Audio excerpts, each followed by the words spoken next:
বাংলাদেশ ইসলামী ছাত্র শিবিরের সাথে ছাত্রদলের প্রতিপক্ষের মূল কারণ হচ্ছে এই বিশ্ববিদ্যালয়ে তারা আগামী দিনে মেধার ভিত্তিতে পরিচালনা করবে সেটা নয়, বরং ছাত্র শিবিরের সাথে ছাত্রদলের মূল প্রতিপক্ষের কারণ হচ্ছে তারা টেন্ডারবাজি করতে চায়, ছাত্র শিবির তা করতে দিতে চায় না। ছাত্র দলের সাথে ছাত্র শিবিরের প্রতিপক্ষের মূল স্লোগান সেই 2024-এর আজকের এই 5ই আগস্টই ফয়সালা হয়ে গেছে। নতুন করে আপনারা আর কোনো টেন্ডারবাজি করে চাঁদাবাজি করে ছাত্রদের মূল দখল করতে পারবেন না, কারণ সেদিনই ফয়সালা হয়ে গেছিল মেধা না কোটা। কোটার ভিত্তিতে এখন আর কোনো একটা হল তো দূরের কথা, একটা সিটও আপনাদেরকে দখল করতে দেওয়া হবে না।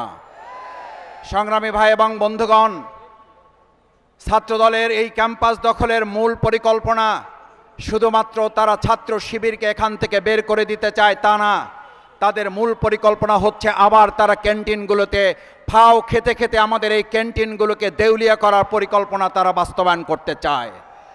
সেই জন্য আসুন গণভোটের গণরায় বাস্তবায়নের আজকের 2024-এর 5ই আগস্ট যেদিন আমাদের বিজয় উৎসব পালন করার কথা, সেদিন ছাত্র দলের বিরুদ্ধে আজকে এখানে বক্তব্য দিতে দাঁড়াবার এটা বাংলাদেশের জন্য লজ্জার, বিএনপির জন্য লজ্জার, প্রধানমন্ত্রী তারেক রহমান আপনার জন্য লজ্জার।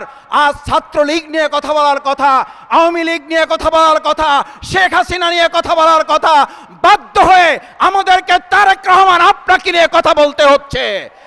আপনি ছাত্রদলকে সামলান, আবার বলছি ছাত্রদলকে সামলান, না হলে ছাত্রলীগ যেমন আওয়ামী লীগের পতন নিশ্চিত করেছে, এই ছাত্রদল তারেক রহমান তার চেয়ে কম সময়ে আপনার পতন নিশ্চিত করে আপনাকে বাংলাদেশ থেকে আবার বিতাড়িত করতে বাধ্য করবে।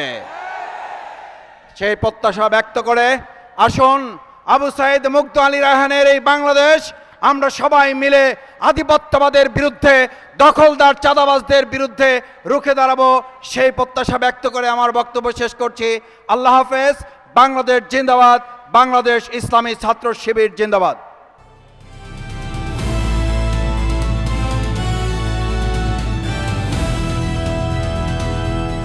দিনাজপুর টিভি, মানুষের জীবনের কথা বলে।